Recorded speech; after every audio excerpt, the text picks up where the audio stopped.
Right now, without even deciding to, your brain is doing something no other brain in the animal kingdom can fully do. You hear a beat, and something in you wants to move. You hear a melody you haven't heard in 20 years, and you're back in a specific room with specific people, feeling exactly what you felt then. You hear a minor chord resolve into a major one, and something in your chest releases. You don't choose any of this. It just happens. And it has been happening to humans for so long that we can no longer imagine life without it. But for most of the history of life on Earth, there was no music. Not a single note. Just wind, rain, animal calls, the crack of a branch. The world before music was not silent, but it was empty in a way we can no longer understand. So how did it begin? Who was the first person to make a sound on purpose, not to warn, not to signal danger, but simply because of how it felt to make it? And what happened to our species because of it? The answer is stranger, older, and more important than almost anything else in human history. Let's start with the oldest instrument ever found. In 2008, archaeologists working in a cave in southwestern Germany called Hohle Fels made a discovery nobody expected. Buried in sediment approximately 40,000 years old, they found a flute. Not a rough, crude attempt at one, a real, carefully constructed instrument, carved from the hollow bone of a griffin vulture, with 5 finger holes drilled into it at precise intervals. It was 8.6 inches long. The craftsman who made it had to split the bone lengthwise, hollow it out, rejoin it, and then calculate where the holes needed to go so that the correct pitches would emerge when air moved through it. That is not accident. That is intentional design. And it is 40,000 years old. When researchers reconstructed the instrument and played it, it produced a clear, clean, recognizable melody. A sound locked inside a piece of bird bone for 40 millennia, just waiting. And this wasn't the only one. From the same cave system, they found flutes carved from mammoth ivory. Mammoth ivory is one of the hardest natural materials in existence. These weren't made because they were easy. Somebody wanted music badly enough to carve it out of something almost impossible to work with. But here's what changes everything about those flutes. They are not the beginning. 40,000 years ago, anatomically modern humans had already existed for at least 260,000 years. We had been making fire for 1 million years.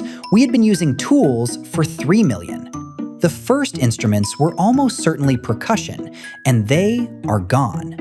Some researchers believe humans were making rhythmic music, drumming on hollow logs, clapping, stamping, long before our species ever left Africa, before the cave paintings, before the first crossing into Europe, before any artifact we have managed to preserve. Music may be as old as language itself. Some scientists think it is older. So why? Why would a species struggling to survive on the African savannah spend time and energy making sounds with no obvious practical purpose? The short answer is that the purpose was enormous. It just wasn't the kind of purpose we usually talk about. In 2000, evolutionary psychologist Robin Dunbar at Oxford proposed what he called the social bonding hypothesis. Dunbar is the same researcher who identified Dunbar's number, the idea that the human brain can maintain stable social relationships with roughly 150 people at a time. His argument about music was this: as human groups grew larger, the old primate method of social bonding, physical grooming, picking through each other's fur, exchanging small touches, stopped working. You cannot groom 150 people. You do not have enough hours in the day. You can, however, sing with them. Dunbar argued that music evolved as a form of mass social grooming. When a group of humans made sound together, they released the same neurochemicals that physical grooming released in other primates. Endorphins, the body's natural bonding agents. Music didn't just feel good, it chemically bound people to each other. And the evidence backs this up in ways that are almost uncomfortable to sit with. In 2015, a study published in Evolutionary Human Sciences found that singing together, even among strangers, significantly elevated pain thresholds. Not because music is distracting, but because it triggers endorphin release. Shared music literally raises the threshold of how much a person can endure. In a separate study, children who went through musical exercises in sync with each other were measurably more cooperative and more likely to help one another than children who did non-synchronized activities. The synchrony itself was the active ingredient. Moving together, breathing together, producing sound together changes how humans relate to each other at a neurochemical level. This is why soldiers march in step, why rowers use a stroke rhythm, why workers on chain gangs used to sing. It's not just morale, it's biology. Music physically aligns human beings with each other, but social bonding is only half the story. The other half is what music does to the individual brain. And this is where things get genuinely strange. In 2001, neuroscientist Anne Blood at McGill University scanned the brains of people listening to music that gave them chills. Not enjoyment, the specific physiological response of chills running down the spine, what researchers call frisson. The scans revealed something that had never been seen before. Music was activating the brain's reward centers, the same regions that respond to food, to sex, to addictive drugs. Not metaphorically, literally the same pathways, the same dopamine release. And here's the thing, the brain does not respond this way to any other abstract stimulus. A beautiful equation does not do this. An elegant argument does not do this. Music is the only purely cognitive, non-physical stimulus that reliably triggers the brain's deepest reward circuits. And nobody fully knows why. Your brain was not built to respond to music. Music is organized air. There is nothing survival critical about a melody. And yet, somewhere in the wiring of the human brain, there is a system that treats certain arrangements of sound as among the most rewarding experiences available to the body. That system had to come from somewhere. The leading theory is that music hijacks ancient emotion processing.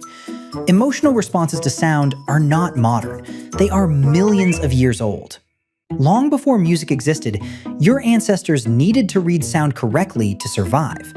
A low, slow rumble meant a large predator, possibly close. A sudden, sharp crack meant run. A soft, rhythmic murmur from another member of your group meant safety, warmth, proximity. Your brain became exquisitely tuned to the emotional content of sound over millions of years. Music takes that ancient system and plays it deliberately. Minor keys activate the neural pathways associated with threat and grief. Major keys activate pathways associated with safety and reward. A sudden shift in tempo triggers the startle response. A long held note creates the feeling of suspended tension, of waiting for something to resolve. When you hear a piece of music and feel something, you are not imagining an emotion. Your brain is running a real emotional program, triggered by a sequence of sounds someone arranged specifically to trigger it. You are being played, and you have been allowing it for 40,000 years at minimum, and probably far longer. Now here's what this means for human history, because this is the part that changes everything. If music bonds groups together, and it does, and if music can move people emotionally in ways nothing else can, and it can, then music is the most powerful social technology our species has ever possessed. And we have known this, intuitively, for as long as we have had it. Drum beats before battle, hymns inside cathedrals, lullabies to calm screaming infants, revolutionary anthems that united strangers into movements, work songs that coordinated labor across vast distances, funeral dirges that gave communities a shared language for grief. Music has sat at the center of every significant human moment for the entirety of recorded history, and most of pre-recorded history as well. The people who understood this used it deliberately. In ancient Sumeria, temple musicians were among the most important figures in civic life. In ancient Egypt, military campaigns were coordinated using percussion signals. In medieval Europe, the Catholic Church controlled music so tightly that certain chord combinations were literally banned, deemed too emotionally powerful, too likely to stir feelings the Church couldn't manage. They called one particular interval, the tritone, Diabolus in Musica, the devil in music, not because it sounded bad, because it sounded too compelling in the wrong way. Music has been controlled, weaponized, and legislated by power structures across all of human civilization, because everyone who ever held power understood, consciously or not, that whoever shapes the music shapes the emotional life of the group. And then, in 1877, everything changed again. Thomas Edison recorded the human voice for the first time. Mary Had a Little Lamb. The sounds were primitive, scratchy, barely recognizable. But what Edison had done, without fully understanding it, was separate music from the human body for the first time in history. For 300,000 years, music required a living person to make it, in the same space, in real time. You could not hear music without being in the presence of a musician. Every performance was unique.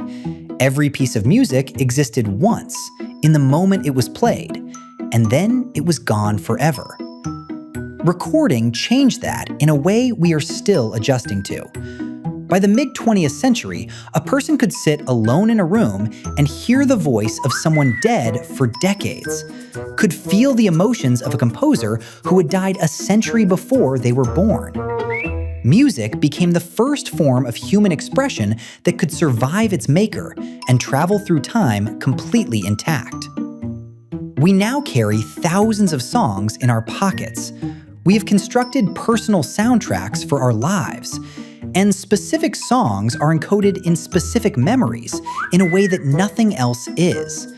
Music is encoded in the brain alongside the emotional state experienced during the listening. When you hear that song from when you were 16, you do not just remember being 16. You briefly become 16 again, emotionally. This is not nostalgia. It is a neurological event. Your brain is replaying not just a memory, but the entire emotional state that was present when the memory formed. Music is the only stimulus that does this reliably, in every person across every culture. We are the only species on Earth that does any of this. No other animal organizes sound into music. No other animal has choirs, or concert halls, or playlists. No other animal has ever been observed moving in sustained rhythmic response to a beat the way humans naturally do. There are a handful of animals, certain parrots, certain sea lions, who can be trained to follow a rhythm, but they must be trained. For us, it is instinct. Put a beat in a room with a human being, any human being, from any culture, at any age, and they will start to move. Every human culture ever recorded, no matter how isolated, has music. It appears in every known human society without a single exception. Linguists still debate whether language is universal in its deepest structure. Nobody debates music, which means it almost certainly predates civilization. It predates agriculture. It may predate language. Somewhere on the African savannah, more than 100,000 years ago, before writing, before cities, before religion as we know it, a human being made a sound on purpose, heard it, made it again, and felt something. And the person next to them felt it too. And they started moving together. And in that moment, something was born that has never stopped. Every concert that has ever happened, every song that has ever been written, every piece of music that has ever made you feel something you could not put into words, traces an unbroken line back to that moment, to a first forgotten person in a world of darkness and animal fear, who found something in sound that made it possible to keep going. You carry that forward every time a song hits you in a way you cannot explain. Every time you reach for music when words aren't enough. You always have.